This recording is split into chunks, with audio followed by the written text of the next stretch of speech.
Hello, everybody, and welcome to today's episode of the Meandering Market. My name is Caleb. I'm Aaron. And I'm Daniel. And today we're going to be talking about a class roleplay guide specifically for the Ranger. So before we get into it, I want to go ahead and put our disclaimer at the front that we always do. We are not experts. This is only experience that we have garnered in our time playing. All of our advice can work for you, but you have to take a look at it in context at your table. Figure out if what we're saying will work for you. Don't take it at our word. We're not the experts. We're just talking about a game that we love. First, we're going to get into some generalizations about Rangers that people tend to play with, stereotypes and everything. Basically, they're masters of nature. They're survivalists. They like to run out in the wild. They hunt, track. They're guides. They tend to be kind of like, fighter-esque, but also a little bit like rogues. They tend to lean into stealth a lot, and they tend to be rough and brawny, I guess. Like a lot like Aragorn, Lord of the Rings-esque. Yeah. They, if you had to pick a race, it'd probably be a wood elf, maybe a variant human, or some other very natural race. And they tend to be like really smart about certain things. They're very wise. They tend to know how to survive very well. And, in our list, we have nerds, but about certain things, which is true. So if you did play a stereotypical ranger, what would you play? You'd play probably a human or wood elf, probably spent his whole life wandering the wilderness, haunted by insert tragic backstory. Nice day. And in retribution has dedicated themselves to destroying a certain monster to gain vengeance, or to finding a certain place, maybe something like that. They command magic of nature to bend primal forces to their will, to augment their specialty in combat. So, stuff like grasping vines and, certain spells that tend to, talk to plants, talk to animals, locate things. They're kind of separate from the rest of the party. They tend to kind of go off on their own. It's hard to get close to them. They're good at tracking their enemies and scouting, checking things out before you get into a combat. And yeah, they're really good at survival, and, probably the best person at making a campfire with or without magic. Yeah. All right. So the next thing we wanted to talk about was making a sort of off-type ranger, because, playing the class very straight and very according to the generalizations can be fun, but sometimes you want to play something a little different. And it's actually interesting because while we're talking about off-type stuff, I do want to talk about the, I guess, original inspirations for the Ranger class and how each one of the probably best well-known Rangers would probably go off-type in at least one important way. So the first piece of advice that we can give for playing something a little funky, a little interesting by Ranger standards, would be to make somebody who's friendly and sociable. A lot of Rangers are the grizzled loner who lives in the woods alone. I have no name. But that's not always super interesting. And to be honest, I think of Aragorn, who does tend to go by a nickname, but his nickname Strider is just because he has long legs, so he takes long steps. That's his canon reason for his nickname. Another interesting thing, kind of a variant of the first one, but it would be that you're close to one or more party members. Again, Rangers tend to be very isolated, so just making somebody who has a baked-in friend could feel a little subversive. For this one, I really think of the Mandalorian, who I would say is probably a Ranger. He's really skilled at hunting and tracking, and very good in a fight, but very much skilled in utility as well, and does not have much bonus in the way of social interaction, so has to use his own natural abilities. I would also put Geralt of Rivia in this category. because he's friends with Jaskier, Yennefer. He's an adopted dad to Ciri, but he's not sociable. He's not friendly. He just meets these people. Mm-hmm. And the last one would be knowledgeable about many things, even beyond the normal scope of a ranger. You know, most rangers know about like the wilderness, certain types of creatures. So make one who knows about magic. Make one who's a historian. And this is one where I think an interesting example from sort of literary pop culture would be Will from the Ranger's Apprentice books. I love those books. They're so much fun. Great books. And they really get to the core of what a ranger can do. They're about, you know, being sneaky and archery and, you know, that sort of vibe, but there's a sort of intelligence to them and a sort of rationality that makes them feel really, I don't know, three-dimensional. It gives them a new aspect to their character. Mm-hmm. Yeah. Ranger's Apprentice is a great series to look at for Ranger inspiration. Just throwing that out there. Also some decent rogue inspiration if you want to go that way. I think there's enough crossover between the two classes. You could take some of either, but they're also just really good books. Read them. So, having talked about off-type rangers, we wanted to get into the subclasses. The PHB just calls them ranger archetypes, but I really like the revised rangers' use of the word conclave. I think that's a fun term. It's a little more interesting and original, so let's lean into it. These conclaves are not listed in any special order. This is not a ranking. They're just alphabetized. So, that being said, the first one we're going to talk about is the Beastmaster. The Beastmaster is very much like if your first instinct is the Beastmaster, you had one of two thoughts. Either you think having an animal companion is just really interesting and flavorful, and you're probably in that case the same type of person who, when you go to a party, you just sit in the corner playing with the host's cat. Or you're a big fan of the Forgotten Realms novels and Drizzt is your favorite character, so you want a panther and two scimitars. It's not as original as you think it is, and honestly, there's too much bonus action use for that to be an interesting combo in 5th edition. Just play something else. But it is a really interesting subclass. If you play it, I would consider asking first and foremost why your specialty is beasts. I'm actually planning to play a Beastmaster in an upcoming campaign that Caleb will be running. I'm excited. And part of my inspiration is that I want my character to specialize in beasts because one of his parents is a historian and the other is a warrior and survivalist. So he gained a lot of knowledge from his mom and a lot of survival and combat from his dad, but his skill with beasts is something that's uniquely his, and I wanted to lean into it. Yeah, so just give that some thought and see if you can find a way to make it feel more central to the character. Yeah, and one fun thing about that class is picking what beast companion you might have. It's a good time, so think it out. Yeah, it can really tell you a lot. Yep. Yeah. All right, next subclass we're going to get into is the Fei Wonder. And so essentially, Fei Wonder is a lot of, you know, if you really like the ranger and the outdoorsy type, but you really want to lean into the kind of Fey-esque magic of the ranger class. So, you know, charm spells are really strong. Teleporting around, you know, can be really useful in combat, scouting, whatever you want.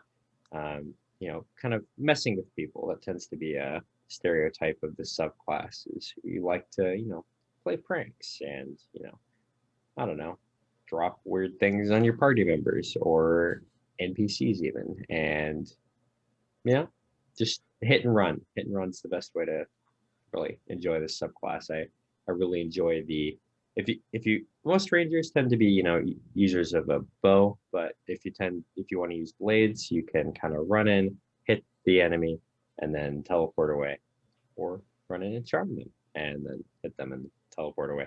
Whatever you want to do. But it's a pretty fun subclass, and you should definitely check it out. I love the idea that in the first turn of combat, you run up to somebody and you cast a charm spell on them so that the second turn you can get advantage when you hit him with your longsword. That'd be kind of funny. What a bad use of a spell slot and a hilarious power move. It's called a big brain move. That's what that's called. Yeah. They have too much armor to hit, so you're like, let's make them stand still for a second. Anyways, moving on, we're going to go next to the Gloomstalker, and this is the Ranger Conclave you really want to play if you are wanting to play the person who's really good at night in the shadows, sneaking around. Think your Batmans, your John Wicks, or it's the Conclave you want to play if you want to be really, really edgy, because it is very much set for the Rangers who grew up learning their skills in the Underdark, in the dark, dangerous areas. And I immediately think of Bane from the Dark Knight Rises series, where he sits there and says, "You think that the darkness is your ally? I was born in it, molded by it." And that is this Conclave. They were raised in the Underdark, learned their skills in the Underdark. They like the shadows. And so if you want to play a very sneaky assassin type Ranger, this is definitely a way to go. They have a lot of abilities that grant them advantages when they're in the darkness. They have a lot of abilities to allow them to hit hard and fast. It is actually a very interesting and unique subclass. And this is the only Ranger subclass that I have actually had the pleasure of DMing for. And it was a pain in the butt because they dealt a lot of damage very quickly and up front. So if you want to play the very roguish type of Ranger, this is a very good way to go about that. So, I don't know. Yeah, it's a cool subclass. I like it a lot. It's honestly cool. Super fun. Mm-hmm. Okay, so the next one would be the Horizon Walker. And this is one that I don't see used very often, and that's kind of a bummer to me because Xanathars did some really good things for the Ranger, and to me, one of the best was just making them feel more interesting. As much as I love the Beastmaster, it isn't the best implemented. And as powerful as the Hunter is, it's not all that interesting. So when we got Xanathars, I looked at it and thought, ooh, stealth, cool. Ooh, something that doubles down on the monster killing, cool. But the Horizon Walker is the one that to me feels the most flavorful of the three introduced there. And it's... To put it in simple terms, you're playing Tracer from Overwatch, but less of a spaz about it. It has a lot of really interesting like movement and positional abilities. You can deal extra force damage. That's cool. That's a fun ability. It's just a really interesting subclass that has a lot of themes around sort of planar ideas. So if you're in a really like plane shift heavy campaign, a Horizon Walker would be absolutely phenomenal for that. If you're not, there's enough utility. I would say it's still pretty useful. If you're going to go for this subclass, I would say consider what connection your character has to the sort of spaces between planes, the sort of modality of shift, I guess. Yeah, I'd say the Horizon Walker and the Gloomstalker have the most interesting lore behind them. Yeah. So it's, as far as if you're really looking to role play and delve into like a really interesting backstory, those are probably some of your better options. I'd say Fei Wonder probably also fits into that. Yeah. But those are really good options if you want to really not necessarily specific, but a very interesting backstory that's linked into your subclass. It's a lot of fun. Mm-hmm. All right. So next we're going to get into the Hunter, one of the ones in the player handbook. Tends to be your basic Ranger, but basically, I'd say the Hunter objectively is probably one of the best mechanically. If you really want to play a ADC character from, any of your MOBA games like League of Legends, Dota, all that, and you just want to deal big damage to either one target or a group of targets, This is a really good subclass. I played one of these for that express purpose. One of the things to be careful with on this one, though, is it can get boring just going 60 feet away. All right, I'm going to shoot. All right, the enemy runs up to you. All right, I'm going to back up again. I'm going to shoot him again. And it gets a little dull. So make sure, make it an interesting role play experience. I didn't do that. That was a mistake. But it can be a very fun class. You can it's probably the closest to a fighter in the Rangers group. And you don't have to, of course, use a bow. You can use another weapon. But, it tends to be the type that wants to hunt down specific creatures. If you maybe you can build it in your backstory, find an enemy that he's been hunting for years and lost trace of. Could be very interesting. If you're doing something like that Planeswalker campaign that Danny mentioned, maybe you could do something that's escaped to another plane and you can't figure out how to get there. So that's why you want to join a party of people that are maybe going around different planes.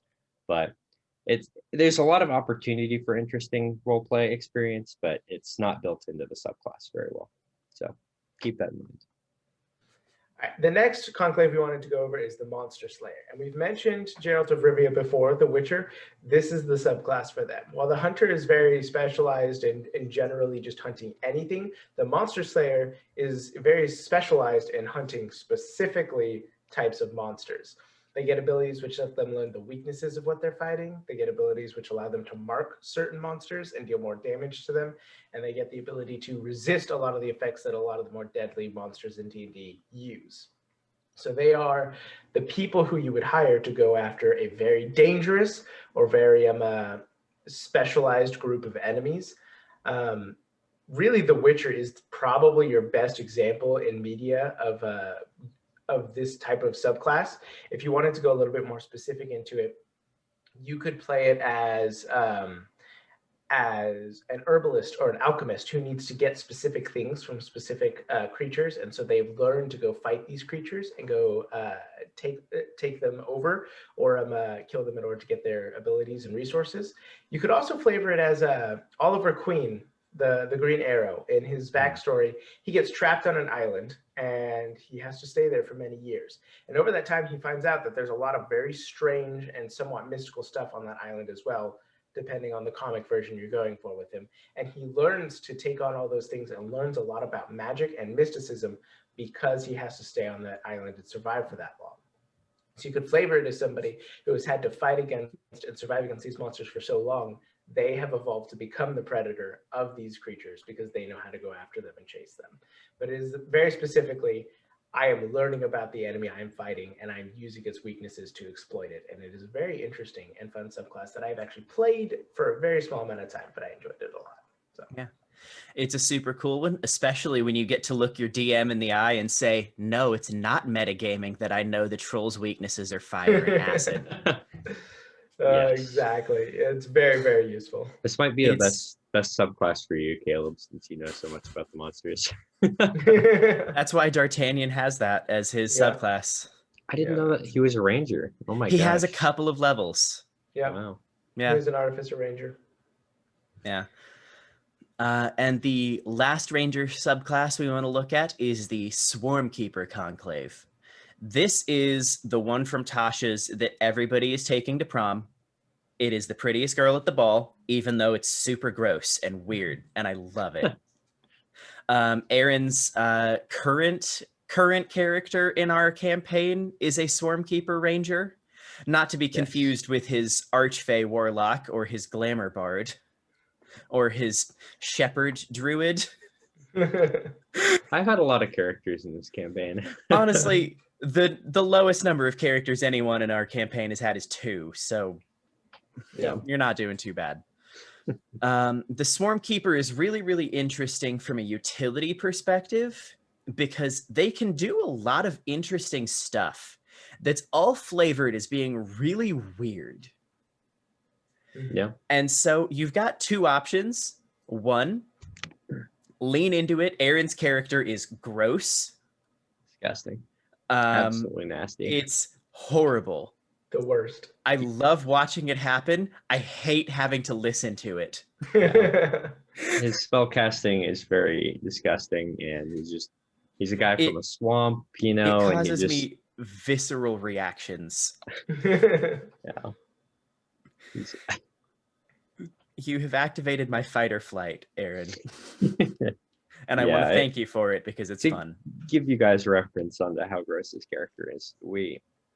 They hired him to track a certain enemy, and they were like, all right, the fastest way we can get there is probably to like fly after them. And he's like, wow. And his first thought when they were flying is like, man, I wonder if I can like be on those deer down there. And so I made a couple checks and succeeded. And then Caleb's character is like the most clean freak-esque character possible. So he was like, no. And I can't remember what you did exactly, but you tried to push him off. I tried to dancing lights in front of your eyes to get you to lose balance. So you fell. Yeah. It's just a buck wild set of sessions this has been. Yeah. Mm-hmm. Yeah. So, either do what Aaron did and lean real hard into the being gross, or, and I think this would be a fun sort of subversion, play a Disney princess. Yeah. Like, I picture the beginning of Cinderella when she summoned her swarm to do her hair and bathe her in the morning. Yeah. That is hilarious to me, and I want to see someone do it. I think of Snow White from, I think it's Shrek 2. I don't remember. Yeah. Yeah, when she summons all the animals to tear everybody apart. Yeah. That's it would be such kind a of fun great movie. if you played that archetype to lean into the maybe lean into that some more, and even multi-class into Bard, and really yes. do the singing thing for real. Yes. That's do a Bard. That's fun. Yeah, a Bard Swarmkeeper multi-class and see what you can come up with. That'd be really good. Oh gosh. So moving on, we wanted to talk about some things that we wanted to give warnings on or ask you not to do because they can be really detrimental to the role play of your table as a whole. And the first one is one that's real obvious. It goes hand in hand with the rogue. Don't be the loner who wants to go off and do things by themselves. If you do want to play a character who's a loner and wants to go and do things off by themselves, play into the aspect of that where that's what they want to do, but they can't because they need the party, or the party won't let them go do that and they have to sit there and be grumpy because now they have to do things with people. But don't just go off and be like, DM, I'm going to do this by myself every single time, because it leads to nobody caring about your character because it is not involved in the game as a whole and you're just slowing things down. It's okay to be somebody who is alone at the start. A lot of ranger archetypes are somebody who has only lived by themselves. They've been in the wild, they don't have a lot of human interaction, and now they're having to work with a party. But instead of leaning into they don't want to interact with anybody, lean into the fact that they're trying to learn to interact with people, or that is a weakness of theirs that is going to have to be overcome. Don't let it separate you from the rest of the people at the table and lead to a much more boring game for you and them and the DM. Work with everybody. Yeah. On that note, oh, sorry, go ahead. Well, I was just going to say with the DM thing, like, apart from anything else, if somebody sneaks off and does stuff on their own, the DM is now running 2 separate games for people. So don't do that. Yeah. Yeah. I played in one game where there was a certain character or player who liked to have his character run off and do his own thing. And everyone ended up kind of getting annoyed. And they were like, it looks like he's trying to be the main character and do his own thing. And the DM basically almost killed him. I know exactly who you're talking about. Mm-hmm. And he was trying to be the main character. Yeah, but it's not really fun for the rest of your group if you're trying to be the main character. Take your points when it is your turn to, be the main character and really delve into your backstory, but don't do it the whole game. It's not that good of a time. Agreed. Which actually does lead into the next point of things we're going to ask you not to do, which is don't steal the spotlight from other people. It's really easy, specifically as a bard, a ranger, and a rogue, to do this. And that's because they all become very specialized in certain things. Rogues get expertise, bard get expertise, and rangers, depending on the variant you use, do get expertise. And they are they are the only class that specializes in exploration. And so if your campaign is kind of focused on that or has any aspects of that, the ranger is going to overtake that, which is awesome. That's your time to shine. but don't let that be the only thing that you do, and don't let nobody else share that. If you are the best at tracking, the best at navigating the wilderness, find somebody else to do that with you. Take on a protege, or find one of the other people in the party who might be decent at it and say, hey, do you want to help me out? I mean, the worst thing they can do is give you advantage with the help action. But don't let that be just your time, because then that leads you to only interacting during this time where you want to steal the spotlight, and then you can't really do anything else. So find a way to interact with the rest of the party, and don't specialize too much. Rangers can very easily get shoved into a little bit of a niche. Either they are very good at exploration, because that's what their abilities lead to, and there is no exploration, or you really, really specialize into just combat, and then that leads you to only being able to do stuff during combat. Rangers are actually pretty amazing utility casters. They have a lot of really great spells and a lot of really great abilities. Be creative with those and find ways to do those. Don't shove yourself into a corner where you can only do one thing and expect the party to have to do everything else, because it leads to a less fun experience for you. Rangers are a very unique class that can do a lot of things. Lean into that. Yeah, I've played the character that specializes only in combat, and it's kind of boring, even as the player. After a couple combats, you're just like, really? Like, is this really like all I can do? Yeah. Yeah, it feels like you're in an MMO and you're just waiting for your next skill to come off cooldown so you can put it back in the rotation. Exactly. So next we want to get into some cool tips to make your ranger much more interesting in roleplay. So one of the first recommendations we want to make is give your DM a lot of hooks to make your character feel interesting. Make an in-depth backstory, something to where there's a lot of enemies and allies you can run into on the road. Some DMs may like to do that on the fly, but if your character is well traveled, make it so he knows a lot of non-player characters, and so the DM can have a lot of things to throw your way to give you some pain or happiness to see an old friend. It's a lot of fun. It can give you jobs. You can ask people for favors. They can ask you for favors. There's a lot of fun role play opportunity there that really, when I played my first ranger, I did not play into as well. It can be a lot more fun if you do it that way. If your character's bad at socializing, lean into that. Make them really awkward. Make some really funny social interactions where they don't understand a joke, or stuff like that, or they don't understand how to use utensils properly, and you have to go to maybe a polite political dinner or something, and he's just like face first into the food, and everyone's like, oh my goodness. It can lead to a lot of funny moments that you can really enjoy. And a fun thing too can be like, maybe he's trying to learn social etiquette from your party bard or your party warlock or sorcerer, someone who's really good at charisma. They're like, all right, you hold your fork like this, and they're like, yeah, like this, right? Like a pen, like he's like stabbing it with it can be very funny. Yeah.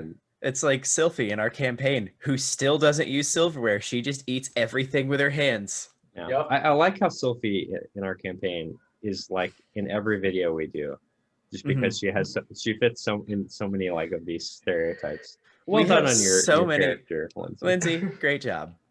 We have so many fun characters in our game, guys. Yes, agreed. But yeah, uncomfortable can sometimes be better than edgy. You can do some combination of the two, but having a gruff guy come up to the, you got a big gruff ranger that comes up to the little warlock. It's like, hey, what are those called? Forks? Can you show me how to use those so I don't embarrass myself again? That could be a pretty funny interaction. A good time. Another thing you can do is make your favorite enemy and terrain choices very narrative. I did that with my character currently, and just based on the things he's hunted before.